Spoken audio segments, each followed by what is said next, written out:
దయచేసి గమనించండి. సువార్త సేవ చేస్తూ గ్రామ గ్రామాలకు వెళ్ళి వాక్య పరిచర్య చేస్తున్నప్పుడు తిరిగి వచ్చేటప్పుడు రోడ్డు పక్కన హోటల్స్ ఉంటాయి కదా, ఆ హోటల్స్లో కడుపు నిండా భోజనం చేద్దామని డబ్బులు ఉండేవి కావు. అప్పుడు మాకు ఎంతో కొంత తెప్పరిల్ల చేసింది ఏంటో తెలుసా? సింగిల్ ఛాయ్. ఏమిటి? సింగిల్ ఛాయ్. 6 కలిసి 2 ఛాయలు ఆర్డర్ ఇచ్చి ఆ 2 ఛాయలు, ఆ 2 టీ గ్లాసెస్ 6 షేర్ చేసుకునేవాళ్ళం. అరగంట సేపు తాగేవాళ్ళం. ఆ కొంచెం ఆ 4 చుక్కలు టీ తాగితే ప్రాణం లేచి వచ్చేది. అమ్మయ్య. కల్వరి టెంపుల్కి మార్నింగ్ 5:30కి వచ్చినప్పుడు మీకు ఇక్కడ టీ సరఫరా చేస్తారా? మార్నింగ్ 5:30కి వచ్చినప్పుడు మీకు టీ ఇస్తారా? ఫ్రైడే ఫాస్టింగ్ పేరుకి వచ్చినప్పుడు సాయంత్రం మీకు టీ ఇస్తారా? ఎందుకు ఇస్తున్నారో తెలుసా టీ? కారణం చెప్పమంటారా? నేను ఆకలితో ఉన్నప్పుడు ఆ కొంచెం టీ 1 గంట 2 గంటల సేపు నా ఆకలిని ఆదుకునేది. ఆ ఆకలి మంట అంటే ఏంటో నాకు బాగా తెలుసు. కాబట్టి మీరు 3 గంటలకో 4 గంటలకో గబగబా లేచి రెడీ అయిపోయి పరుగున మందిరానికి వచ్చేస్తున్నారు. అలా మందిరానికి వచ్చి ఆరాధనలో పాలు పంచుకున్నప్పుడు 6 గంటల నుంచి మళ్ళీ 8-8:30 గంటల వరకు మీరు ఏమీ తినకుండా ఏమి తాకుండా వచ్చి ఆరాధనలో పాలు పంచుకుంటున్నారు. ఆ టీ చుక్కలు తాగితే అది ఏ విధంగా మీకు తెప్పరిల్లవ చేస్తుందో నాకు తెలుసు. కాబట్టి కల్వరి టెంపుల్లో మందిరంలో అడుగు పెట్టినప్పుడు మీకు టీ ఇస్తున్నారు. మధ్యాహ్నం 3వ ఆరాధనలో పాలు పంచుకున్నప్పుడు 9 గంటలకో 10 గంటలకో వాళ్ళు ప్రయాణమై దూర ప్రాంతాల నుంచి వస్తున్నారు. 12 గంటలకు చేరుకుంటున్నారు. 2:30 గంటల వరకు వాళ్ళు ఆరాధనలో పాలు పంచుకుంటున్నారు. ఆ తర్వాత మళ్ళీ బయలుదేరి ఇంటికి వెళ్ళేసరికి 5 అవుతుంది. ఎప్పుడు టిఫిన్ చేశారు వాళ్ళు? అసలు టిఫిన్ చేశారో చేయలేదో, కానీ పరుగున మందిరానికి వచ్చేస్తున్నారు. తిరిగి ఖాళీ కడుపుతో తిరిగి వెళ్ళకూడదని చెప్పి వారికి భోజన ఏర్పాట్లు చేస్తున్నాం. ఏ మందిరమైనా ఉందో లేదో నాకు తెలియదు, కానీ ప్రాముఖ్యంగా మొదటి ఆదివారం మన కల్వరి టెంపుల్లో నాన్ వెజిటేరియన్తో భోజనాలు పెడతా ఉంటాం. ఎందుకు పెడుతున్నాం? ఎక్కువయ్యా? కాదండి, ఇక్కడ ప్రేమ ఎక్కువై. నేను ఏ కష్టమైతే పడ్డానో, ఏ బాధ అయితే పడ్డానో, ఏ ఆకలి మంటలు గుండా వెళ్ళానో అది నాకు తెలుసు. కాబట్టి మన మందిరానికి వచ్చినప్పుడు ఏ ఒక్కరూ కూడా అటువంటి పరిస్థితి గుండా వెళ్ళకూడదు. ఈ జీవితాన్ని దేవుడు విరిచివేశాడు. ఆ రోజు ఏం జరిగిందో తెలుసా? యాకోబును దేవుడు విరిచేశాడు. అలా విరిచిన తరువాతే యాకోబును దేవుడు ఇశ్రాయేలుగా ఆశీర్వదించాడు. ఆనాడు దేవుడు 5 రొట్టెలు 2 చేపలు తన చేతికి ఇవ్వబడినప్పుడు ఆ రొట్టెను తీసుకుని విరిచేశాడు. అలా విరవబడిన తరువాతే అది అనేక వేల మందికి ఆశీర్వాదంగా మార్చబడింది. దయచేసి గమనించండి. తిండి తిప్పలు లేకుండా సేవ చేశాను, వారంలో 2 రోజులు 3 రోజులు భోజనం చేశాను అని అంటున్నప్పుడు చదువు సంధ్యలు లేనివాడిగా భావించకండి. బాగా చదువుకున్నాను, విదేశాల్లో కూడా ఉద్యోగాలు పొందుకున్నాను. అంతేకాదు నేను ఉద్యోగం చేసేవాడిని, చక్కని ఉద్యోగం ఉంది నాకు. కానీ ఆ ఉద్యోగంలో వచ్చే జీతం అంతా కూడా తీసుకొచ్చి ఆఫరింగ్ బాక్స్లో వేసేసేవాళ్ళం. నాతో పాటు సేవలో పాలు పంచుకున్న వాళ్ళు కూడా వాళ్ళు సంపాదించేది అంతా కూడా దేవునికి ఇచ్చేసేయాలి. అలాగే నేను, నాతో పాటు సేవలో పాలు పంచుకుంటున్న వాళ్ళు అందరూ సంపాదించిన శాలరీ జీతం తీసుకొచ్చి ఆఫరింగ్ బాక్స్లో వేసేసేవాళ్ళం. ఆఫరింగ్ బాక్స్లో ఉన్నటువంటి ఆ కానుకలన్నీ కలిపి కరపత్రాలు ప్రింట్ చేయడానికి, మీటింగ్స్ ఏర్పాటు చేయడానికి, సువార్త ప్రకటించడానికి ఖర్చు చేసేవాళ్ళం. ఏమైనా కొంచెం మిగిలితే ఆ నూకలు తెచ్చుకునేవాళ్ళం. ఆ నూకలతోనే కాలక్షేపం చేసేసేవాళ్ళం. సహోదరి సహోదరులు, ఆనాడు దేవుడు నన్ను అలా విరిచేశాడు కాబట్టి ఈనాడు దేవుడు ఆశీర్వాదంగా చేశాడు.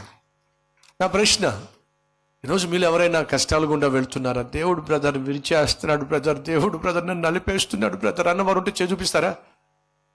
దేవుడు ఎందుకు నన్ను బహుగా నలక్కొడుతున్నాడు బ్రదర్, దేవుడు నన్ను బహుగా నలక్కొడుతున్నాడు బ్రదర్ అన్నవారు, దేవుడు ఎందుకు నన్ను విరిచేస్తున్నాడు బ్రదర్ అన్నవారు ఉంటే చూపించండి. ఎస్ ఐ థింక్ మీకు శుభవార్త. దేవుడు ఆ రొట్టెను విరిచిన తరువాత ఆశీర్వాదంగా మార్చేశాడు. దేవుడు ఆ రోజు యాకోబును విరిచిన తరువాత ఇశ్రాయేలుగా ఆశీర్వదించాడు. మన దేవుణ్ణి విశ్వసించి ఆయన మీద ఆధారపడినట్లయితే ఫ్రెండ్స్, అంగీకరిస్తాడు నీ ప్రార్థన, ఆశ తీరుస్తాడు, నీ హృదయంలో ఉన్న ఆశను ఆశీర్వదిస్తాడు, నీ గిన్నె నిండి పొంగి పొర్లే విధంగా చేస్తాడు. ఆశీర్వదించే ప్రక్రియలో విరిచేస్తాడు, నలిపేస్తాడు, ఆశ నిరాశల మధ్య నిన్ను నలిపేస్తాడు. ఆ జీవితంలో ఎంతోమంది ఎన్నో వాగ్దానాలు చేశారు. వాళ్ళు సహాయం చేస్తారేమో అని ఎంత నమ్మానో. ఒక సేవకుడు నాకు సహాయం చేస్తానని మాట ఇచ్చాడు. నిజంగా సహాయం చేస్తాడేమో అని చెప్పి చాలా చాలా ఆశపడ్డాను. సహాయం చేస్తానన్నటువంటి సేవకుని కోసం ఎంత ప్రార్థన చేసేవాడినో. ఆ తర్వాత ఒకరోజు ఆ సేవకుడికి ఫోన్ చేశాను. సహాయం చేస్తానన్నారు కదా, మరి ఏమైనా సహాయం చేసే అవకాశం ఉంటే, పరిచర్య చాలా ఇబ్బందిగా ఉంది, సహాయం చేస్తారా అని అంటే అతను చెప్పాడు, నా ఆఫీస్ మొత్తం కూడా దొంగలు వచ్చి దోచేసుకున్నారు. మా మందిరంలో ఉన్న సమస్తాన్ని దొంగలు దోచేశారు. కనీసం కంప్యూటర్స్ కూడా మిగిల్చలా. నేనే కష్టంలో ఉన్నా, ఇక నీకేం సహాయం చేస్తా అన్నాడు. ఎంతో ఆశతో ఫోన్ చేస్తే నా ఆశ కాస్త అడియాస అయిపోయింది. ఒక గొప్ప రియల్ ఎస్టేట్ వ్యాపారి నన్ను తన స్థలంలో తీసుకెళ్ళి పెద్ద స్థలాన్ని, హైవే పక్కన స్థలం, ఆ స్థలాన్ని చూపించి, ప్రార్థన చేయి బ్రదర్ సతీష్, చాలా కాలంగా ఇది అమ్ముడు పోవటం లేదు, నేను చాలా అప్పుల్లో కూరుకుపోయాను, ఈ స్థలం అమ్ముడుపోతే దశమ భాగాన్ని నీ సేవకి ఇస్తాను అని చెప్పి అన్నాడు. కాబట్టి నేను ప్రార్థన చేయలేదు, అడిగాడు కాబట్టి ప్రార్థన చేశాను. అది మన కల్వరి టెంపుల్ స్థలం కొనాల్సినటువంటి రోజుల్లో.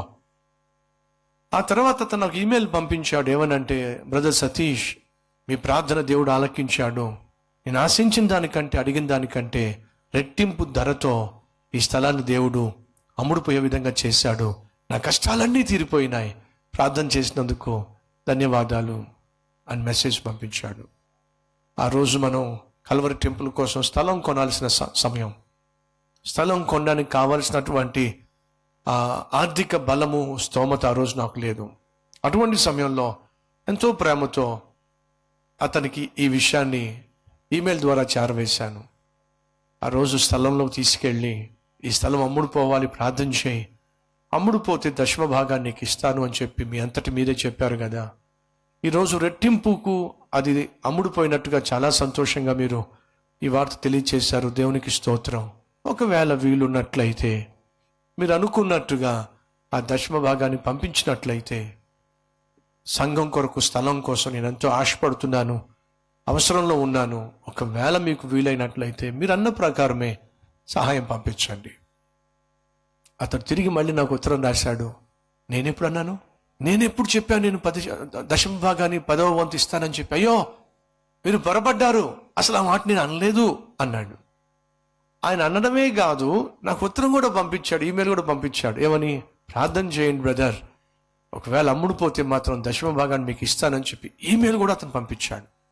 ఆ ఈమెయిల్ నేను వెనక్కి వెళ్ళి చూసి ఆ ఈమెయిల్ని అటాచ్ చేసి, దయచేసి వినండి, మీరు సహాయం చేయకపోయినా సరే మీరు, మీ కుటుంబము ఆశీర్వాదకరంగా ఉండాలని ఆశిస్తున్నాను, మీకోసం ప్రార్థన చేస్తాను.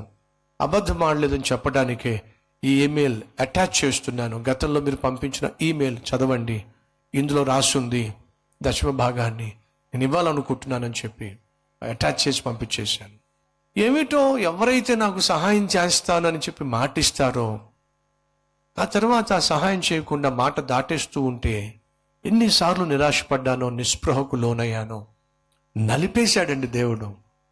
ఆ తర్వాత అర్థమైంది, మనుషుల్ని ఆశ్రయించుట కంటే యెహోవాను ఆశ్రయించుట మేలు అని చెప్పి.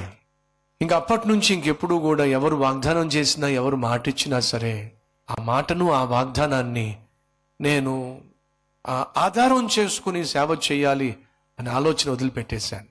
నేను ఆధారం చేసుకోవాల్సింది మాట ఇచ్చిన నా ప్రభు అయిన యేసుక్రీస్తునే. ఈరోజు ఈ మాటలు వింటున్న సహోదరి సహోదరులు నిరుత్సాహం గుండా వెళుతున్నారా? నిరాశ గుండా వెళుతున్నారా? మానసికంగా, శారీరకంగా నలిగిపోయి ఉన్నారా? దీనికి ప్రధాన కారణం చెప్పమంటారా? మీరు ఎవరినో నమ్మారు. ఎస్, ఎవరో మీకు సహాయం చేస్తానన్నాను, ఎవరో మీకు చేయూతనిస్తానన్నాను, ఎవరో మీకు అండగా నిలబడతానన్నారు, ఎవరో మీకు ఉద్యోగాన్ని ఇప్పిస్తానన్నారు, ఎవరో మీ ₹1,00,000 3,00,000 చేసేస్తామని చెప్పి అన్నారు. వాళ్ళందరి మాటలు నమ్మేశారు. ఈరోజు నిరాశ, నిస్పృహలో కుప్పకూలిపోయారు.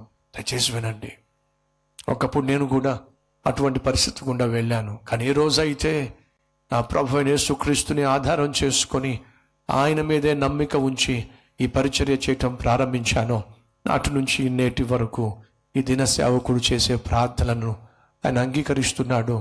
ఈ దిన సేవకుని ఆశను నెరవేరుస్తున్నాడు. ఈ దిన సేవకుడిని ఆశీర్వదించాడు, ఆశీర్వాదకరముగా మార్చాడు. అదే దేవుణ్ణి మీరు సేవిస్తున్నారు, అదే దేవుణ్ణి మనము సేవిస్తున్నాం. నలిగిపోతున్న సహోదరి సహోదరుడా, నిరాశలో ఉన్నటువంటి సహోదరి సహోదరుడా, దయచేసి విను. నిరాశకు నువ్వు ఆర్థికంగా, మానసికంగా, శారీరకంగా నలిగిపోవడానికి ప్రధాన కారణం ఏమిటంటే ఎవరినో నువ్వు నమ్మావు, ఎవరి మీదో నువ్వు ఆధారపడ్డావు, ఎవరినో నువ్వు ఆధారం చేసుకున్నావు, మరి మాటను నమ్మావు, ఈరోజు మునిగిపోయావు. కాబట్టి ప్రభు పేట మనం చేస్తున్నా, ఈ లోకంలో ఏ మనిషి కూడా నమ్మదగిన వాడు కానే కాదు. నమ్మకమైన వాడు ఎవరైనా ఉన్నారు అంటే అది నా ప్రభు అయినా యేసుక్రీస్తు.